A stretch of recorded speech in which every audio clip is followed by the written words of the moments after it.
అకుంఠిత దీక్షతో 30 ఏళ్లుగా పోరాటం చేస్తున్న అలుపెరగని పోరాటం చేసిన నా కార్యకర్తలకు ఉద్యమకారులందరికీ ఈ విజయాన్ని అంకితం ఇస్తున్నాం. అదే సమయంలో న్యాయాన్ని బతికించడం కోసం, ధర్మాన్ని బతికించడం కోసం ఎంఆర్పీఎస్ కు అండగా నిలబడ్డ అన్ని వర్గాల పెద్దలందరికీ కూడా ఈ విజయాన్ని అంకితం.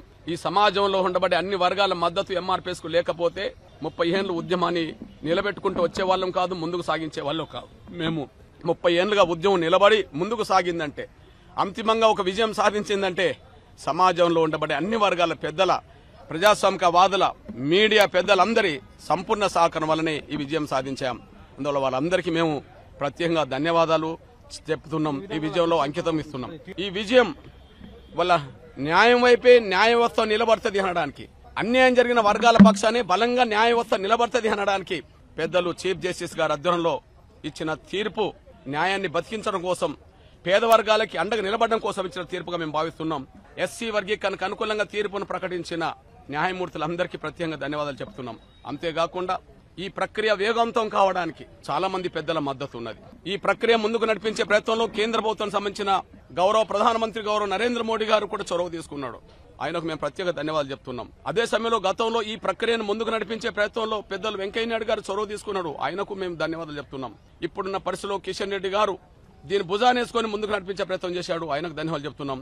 అదే సమయంలో రఘునందన్ రావు నుంచి మొదలుకుంటే, సంజయ్ గారి నుంచి మొదలుకుంటే, ఈటల రాజేంద్ర నుంచి మొదలుకుంటే ప్రతి ఒక్కరి పాత్ర, ప్రతి ఒక్కరి బాధ్యత కూడా ఈ విజయంలో ఉన్నది. వాళ్ళందరికీ నేను ధన్యవాదాలు కూడా తెలియజేస్తున్నాను. ఇవాళ షెడ్యూల్ కులాల వర్గీకరణ అనేది గతంలో చంద్రబాబు నాయుడు గారు ప్రభుత్వం చేసింది. ఆనాడు వర్గీకరణ చేసింది చంద్రబాబు నాయుడు గారే.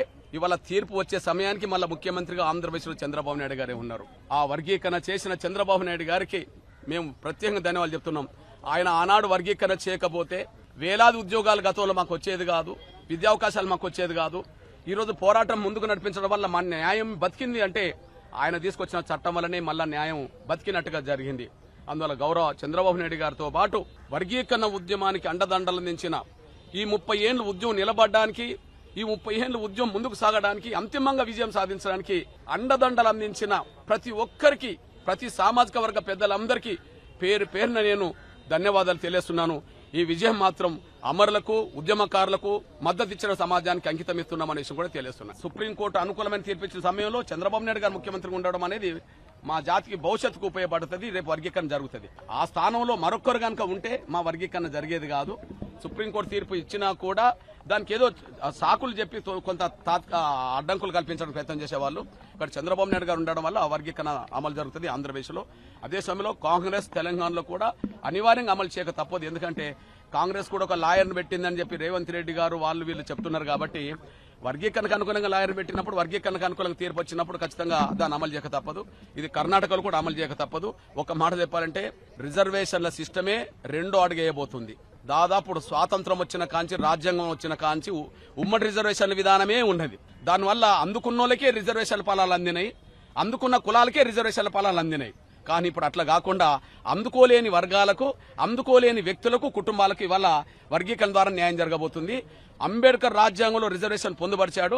కానీ దాన్ని ముందుకు నడిపించే విషయంలో మాత్రం వర్గీకరణ ప్రక్రియను ఎంఆర్పీఎస్ ముందుకు నడిపించిందనే విషయం కూడా గుర్తు చేస్తున్నాను. వర్గీకరణ ప్రక్రియను వేగవంతం చేయడమే ప్రభుత్వాల మీద ఉన్న పని. అదే సమయంలో ఇక వర్గీకరణ ప్రక్రియకు సంబంధించిన అన్ని చర్యలు చేసేంత వరకు ఖచ్చితంగా ఆంధ్రప్రదేశ్లో గానీ లేదా తెలంగాణలో గానీ ఎక్కడ గానీ ఉద్యోగ నియామకాలు వెంటనే చేపట్టరాదని, ఖచ్చితంగా వర్గీకరణ సంబంధిత జీవోలు వచ్చిన తర్వాత మాత్రమే, మార్గనిర్దేశక సూత్రాలు వచ్చిన తర్వాత మాత్రమే నోటిఫికేషన్లు అనేది జారీ చేయాలని చెప్పి నేను విజ్ఞప్తి చేస్తున్నాను. ఏదైతే విద్యా సంస్థలు ఇంకా ప్రారంభం కాలేదో వాటిని అమలు చేయక తప్పదు. అమలు జరిగిన దాని గురించి కాదు కానీ అమలు జరగాల్సిన చోట మాత్రం అమలు చేయాల్సిందే. ఇప్పుడు నోటిఫికేషన్లను కూడా సరి చేసుకోవాల్సిన అవసరం ఉన్నది. ఎందుకంటే 30 ఏళ్ల పోరాటం, అన్యాయం జరిగిందనేది న్యాయ వ్యవస్థ కూడా అంగీకరించింది కనుక మళ్ళీ వర్గీకరణ ప్రక్రియను వెంటనే అమలు చేయకపోతే మరి న్యాయాన్ని మళ్ళీ అమలు చేసినట్టు కాకుండా పోతుంది, మళ్ళీ మాకు అన్యాయం జరుగుతుంది. కాబట్టి నోటిఫికేషన్లు కూడా అవసరం కూడా వెనుకకు తీసుకొని మళ్ళీ రీనోటిఫికేషన్లు కూడా ఇచ్చి వర్గీకరణ ద్వారానే రీనోటిఫికేషన్ ఇవ్వాలని చెప్పి నేను అప్పీల్ చేస్తున్నాను. 2004 నుంచే వర్గీకరణ అమలు జరిగితే ఈ 20 ఏళ్లలో దేశంలో దళిత ఉమ్మడి ప్రయోజనాల కోసం ఎంతో పోరాటం చేసేవాళ్ళం. దళిత వర్గాలందరి కోసం, గిరిజన వర్గాలందరి కోసం, బలహీన వర్గాలందరి కోసం ఒక పోరాటం చేసి నిన్నటి వరకు లేని హక్కులను కూడా సాధించే ప్రయత్నంలో ముందడుగు చేసేవాళ్ళం. దురదృష్టవశాత్తు 2004లో వర్గీకరణ అడ్డుకోవడం ద్వారా 2024 వరకు కూడా మాలాంటి వాళ్ళం దాని మీద కాన్సన్ట్రేట్ చేయాల్సి వచ్చేసింది. మధ్యలో గుండె జబ్బులతో బాధపడుతున్న పిల్లల ఉద్యమం, ఆరోగ్యశ్రీ పథకం వచ్చింది, వికలాంగుల పెన్షన్లు పెరిగినాయి, వృద్ధులకు తంతుల పెన్షన్, అదంతా ఎంఆర్పీ చొరవ తీసుకున్నది. కానీ వర్గీకరణ ప్రక్రియ ఈ రెండు దశాబ్దాల నుంచి అమలు జరిగితే మా పోరాటం విస్తృతమయ్యేది. అంటే దళిత వర్గాలందరి కోసం, బలహీన వర్గాలందరి కోసం, గిరిజన వర్గాలందరి కోసం అందరిని ఏకతాటిని తీసుకొచ్చి ఉద్యమాన్ని నడపడానికి మేము ప్రయత్నం చేసేవాళ్ళం. కొన్ని సమస్యలు పరిష్కారమయ్యేది. ఇప్పటికీ నేను అప్పీల్ చేస్తున్నాను. ఇది ఒకరి గెలుపు కాదు, ఒకరి ఓటమి కాదు.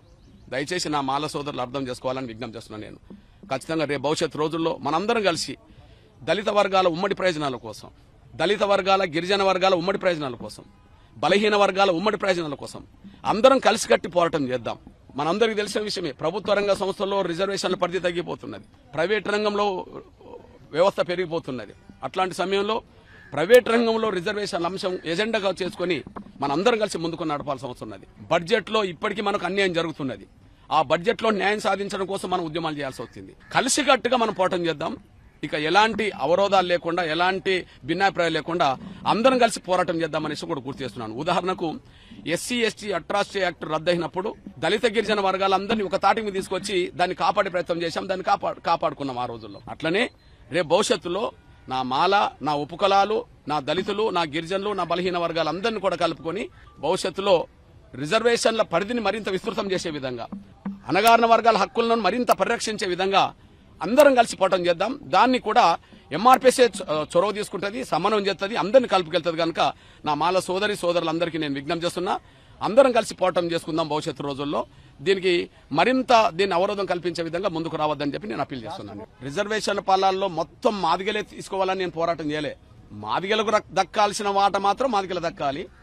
మాదిగల కంటే వెనుకబడ్డ ఉపకులాలు ఉంటే వాళ్ళ వాట వాళ్ళకి దక్కాలి. రిజర్వేషన్ల ఫలాలు ఎవరికి అన్యాయం జరిగినా వాళ్ళకి న్యాయం జరగాలి. తెలంగాణలోనైతే మాకు మినిమం 11 నుంచి 12% రిజర్వేషన్లు రావడానికి అవకాశం ఉన్నది.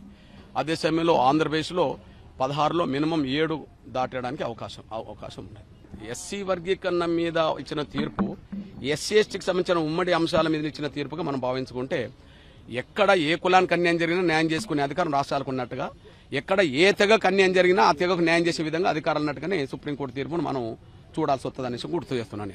నేను 2004లో వచ్చిన తీర్పే తప్పని చెప్పి 2024లో వచ్చేసింది. ఈ 20 ఏళ్ళు మీ సమయం వృధా అయింది, ఎంఆర్పీ సమయం కూడా వృధా అయింది. అదే ఆ తీర్పును గనక తెచ్చుకోకపోతే, ఆ రోజు వర్గీకరణ అడ్డుకోకపోతే, ఈ 20 ఏళ్లలో ఎన్నో దళిత ఉమ్మడి ప్రయోజనాల గురించి మాట్లాడుకునే వాళ్ళం కదా, పోరాటం చేసే వాళ్ళం కదా, ఫలితాలు కూడా సాధించే వాళ్ళం కదా. కాబట్టి మళ్ళీ అలాంటి చిన్న చిన్న అవరోధాలకు కూడా, అడ్డంకులకు కూడా వెళ్ళొద్దని చెప్పి నేను అప్పీల్ చేస్తున్నాను.